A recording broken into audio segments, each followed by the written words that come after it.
Around 2,400 years ago, on the Greek island of Kos, there was a man who traveled from one coastal village to another. He didn't ride a horse or carry a royal staff. Instead, he carried only a worn leather bag filled with a handful of simple medical tools. People called for him whenever someone developed a fever, coughed up blood, or became bedridden for reasons no one could explain. But unlike most healers of his time, he didn't see illness as a curse or punishment from the gods. He looked at his patients as if he were trying to solve a much bigger puzzle. Why would two people catch the same disease, live in the same village, eat the same food, yet respond in completely different ways? One screamed in agony while another endured in silence. One fell apart after a minor shock, while another remained calm through an entire epidemic. That man was Hippocrates, the physician whom Western medicine still calls the father of medicine more than 2,000 years later. Hippocrates proposed what may have been the very first framework for classifying human beings. Think about how early that was. It predates the Catholic Church. It predates the Roman Empire. And in a way, it still survives today. Every time someone says, "She's so calm," or "That guy has a terrible temper." For thousands of years, humanity has been chasing the same question.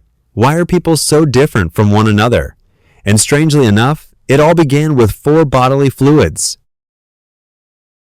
Hippocrates believed that every human body contained 4 bodily humors: blood, phlegm, yellow bile, and black bile. To him, health was simply a state of balance among these 4 fluids. Disease appeared whenever one of them became excessive. By modern scientific standards, this idea is completely wrong, but remember the world he lived in. At a time when nearly everyone blamed disease on angry gods or supernatural forces, Hippocrates chose to search for the cause inside the human body itself. That was a revolutionary leap for his era. Still, Hippocrates only laid the foundation. The man who transformed the theory of 4 humors into a complete system of personality classification lived almost 5 centuries later. His name was Galen, a Roman physician in the 2nd century AD. He first served as doctor to gladiators before becoming the personal physician of Emperor Marcus Aurelius. In his treatise De Temperamentis, Galen proposed a bold idea. If one bodily humor became dominant within a person, then the personality associated with that humor would also become dominant. From that idea came the 4 temperaments, arguably the first 4 character classes humanity ever assigned to itself. Sanguine was associated with an excess of blood and described someone who was cheerful, energetic, optimistic, and naturally sociable. Choleric was linked to yellow bile and described someone who was hot-tempered, decisive, quick to explode, and driven to lead.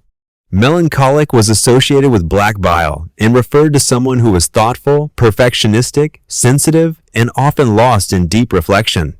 Phlegmatic was linked to phlegm and described someone who was calm, patient, emotionally reserved, and drawn to stability. What made Galen's system different from the myths and folklore of his time was its structure. He didn't simply list 4 personality types. He organized them using 2 intersecting dimensions, hot versus cold, and dry versus wet. Each temperament occupied one quadrant created by those 2 axes. Sound familiar? Because that's almost exactly how modern psychologists, nearly 2,000 years later, would build many of their own personality models. 2 dimensions, 4 quadrants, 1 personality pattern in each corner. The theory of the 4 temperaments wasn't just an interesting philosophical idea. It dominated Western medicine for over 1,000 years. Medieval physicians diagnosed illness through temperament. Renaissance artists painted portraits with temperament in mind. Even bloodletting, one of history's most common medical treatments, came directly from the belief that removing excess blood could restore balance among the 4 humors. It wasn't until the 16th century that the theory's medical foundation finally collapsed. Andreas Vesalius carefully dissected human bodies and rebuilt anatomy on direct observation. Later, William Harvey demonstrated that blood circulates continuously throughout the body, rather than being endlessly produced and consumed as Galen had believed. Medicine eventually left the 4 humors behind, but personality researchers never completely let them go. Even during the Renaissance and the Enlightenment, physiognomists continued using the four temperaments to interpret personality from a person's face, eyes, and expressions. Why this theory still matters. As biology, almost none of it survived. There are no four personality fluids flowing through the human body, and bloodletting turned out to be one of the greatest medical mistakes in history. But Galen's four-quadrant structure, two intersecting dimensions, dividing personality into four distinct regions, became the direct ancestor of many modern personality models you'll encounter throughout this series. From the four-letter types of MBTI to the four quadrants of DISC, the influence is unmistakable. Researcher David Lester even published a comparative analysis showing how Galen's temperaments relate to contemporary personality theories. The real takeaway from this first episode: more than 2,400 years ago, when most people believed illness came from divine curses, someone had an astonishingly accurate intuition that human personality isn't random chaos, that certain patterns of traits appear again and again across different people, and that those patterns can be observed, classified, and given names. Their only real mistake was searching for the wrong mechanism.